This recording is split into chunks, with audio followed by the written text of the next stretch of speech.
Well, greetings, students at Blake High School. I'd like to thank Dr. Daniels for letting me speak, and I'd like to thank all of you for letting me come in. As Dr. Daniels has mentioned, I am an alumni of Blake, 2006, all 4 years, and I'm also a author, and I'm also personal to writing disability. So keep that in mind. I don't like that word. I prefer the word obstacle because disability basically means you're unable to do something because of an impairment of some kind. Now I'm going to speak to you about, let's start with characterizations. The first thing I want to say is you have to have a reason to have a character. You can't just have a character just sit there and look pretty. So the main reason to have a character is to have the protagonist and antagonist. The main character and the villain. I also have what I'd like to call motivational character. They can be the reason for the story to start. Let's use my book, the motivational character are the parents. They are basically taken out of the picture immediately. But that sets this tone for the book and the reason for this hero to start his journey. And now let's use the famous book. Has anyone read To Kill a Mockingbird? Mm-hmm. All right. Now for that, the motivational character I think would be the person who is being put on trial, because without him, Atticus Finch wouldn't have a reason to defend anyone. So he's basically the reason for the whole book.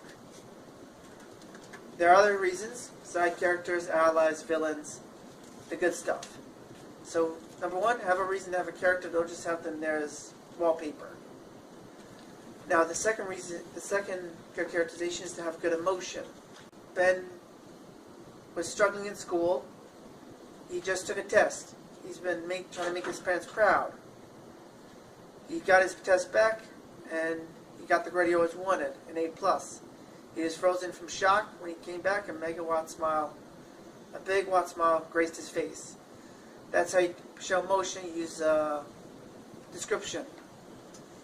Now let's go with the opposite. Ben saw an A+. Cool, he said. Okay, that doesn't show anything. It just shows he probably doesn't care.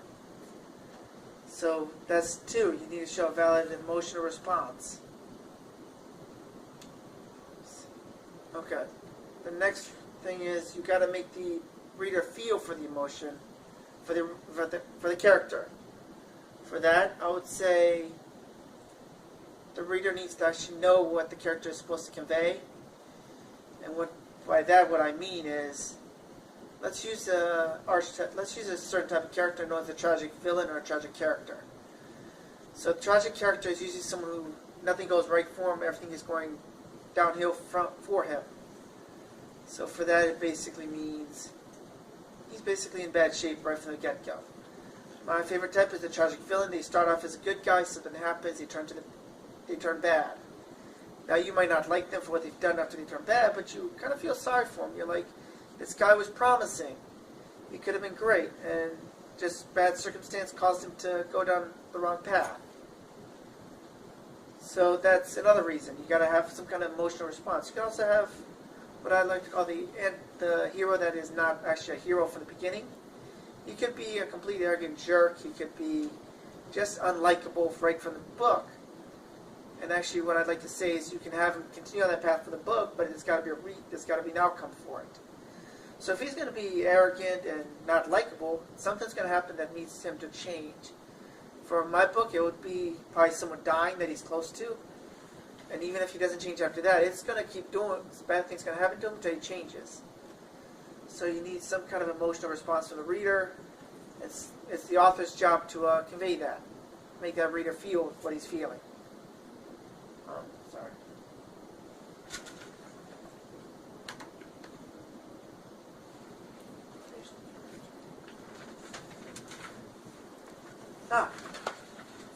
Took a while. There's also something of character development. There are many ways. There's personality development. Same thing with feeling. It's basically the character progresses one way or another. The best way to describe that is like I said, the hero could be arrogant, but over time he learns how to care for people. He could learn to ask for help, because arrogance means you're basically, it's all me, I'm number one, I don't need help. Something's going to cause him where he has to look for help. There's another part of character progression known as skill progression. let's see, I'd say Robinson Crusoe would be a good example of this. He was a sailor, but he didn't know how to survive fully on an island. So what happens? He gets shipwrecked.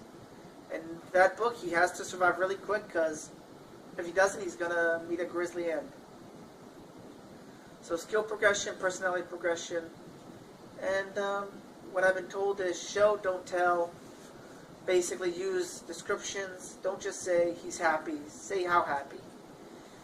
He was so happy he was jumping up and down in excitement, and he passed out from exhaustion from doing that. So that's basic characterization. It's basically just reason to be there, emotional response, show the proper emotion for the proper scene. At a funeral, you don't want people laughing, you want them crying. Show that. And basically just show progression of some kind in the character. If they don't show progression, there needs to be some kind of outcome because of it. Now let's talk about plot, since that's part of the book.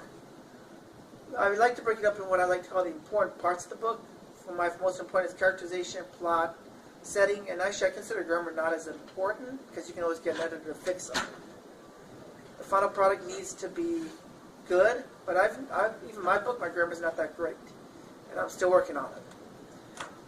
For plot, it's basically like the wheels of a car. It keeps the storyline moving in the direction you want it to go.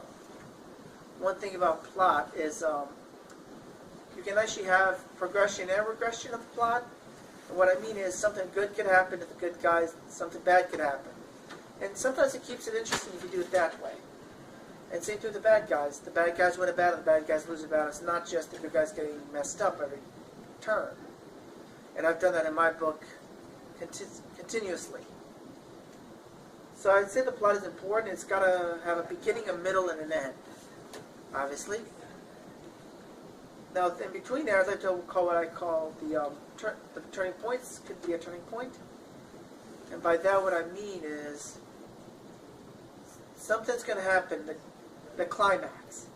So there's basically the beginning, the middle, the climax, which is the peak of the mountain, and then you have the conclusion, which is basically going downhill from the storyline. That's how I describe plot. So the beginning is the bottom of the mountain, the middle is the middle of the mountain on the way up. The climax is the top, then you have the downward progression to the conclusion. And one of the more famous types of plots is the cliffhanger. I tried to do it, it did not work. For some stories it works, for some stories it doesn't. Now, onto the setting. The setting is basically the third important part of the book, because the characters want you to start reading the book. The plot wants you to continue reading the book, and the setting basically just makes it look nice with descriptions. So let me use an example. Let's use Japan. Chad was walking down a grove of trees with cherry blossoms. The wind picks up and the leaves fly around him in a flurry of petals. That's describing a setting, that's describing what's happening. That's describing what the character is doing at that time, describes the actual how serene this grove of trees is, because sakura petals are pink. So setting is a third important. And last but not least, I would say grammar, basic punctuation, word choices, and just overall tenses.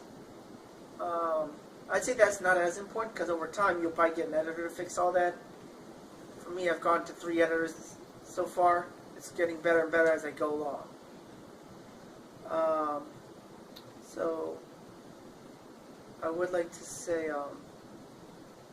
let's use an analogy. Let's use the 4 parts as like a car. The characterizations is the chassis. It makes the car look nice. It makes you want to buy it. The wheels are like the plot. It makes it move. The setting is the interior. And the grammar is just the roof to keep everything nice and neat inside. Okay, any questions? I got one. Yes. If they're writing a short story and they don't have a lot of space, how do you get those elements into a shorter piece? If you don't have that luxury of lots of pages, what do you do if you only have a short story? I'd say you'd have to omit a few things. I'd say keep the important stuff that you want to convey to the readers. if it's a short story, just use the characterization. And for a short story, you don't need a lot of development. You still need development, but unlike a book, you don't have the space. In the plot, you'll have to move the plot very quick. In a short story, in a book, it's okay to extend it and have twists and turns. For this, just keep it straightforward. And for setting, just add what you need to add on to the setting.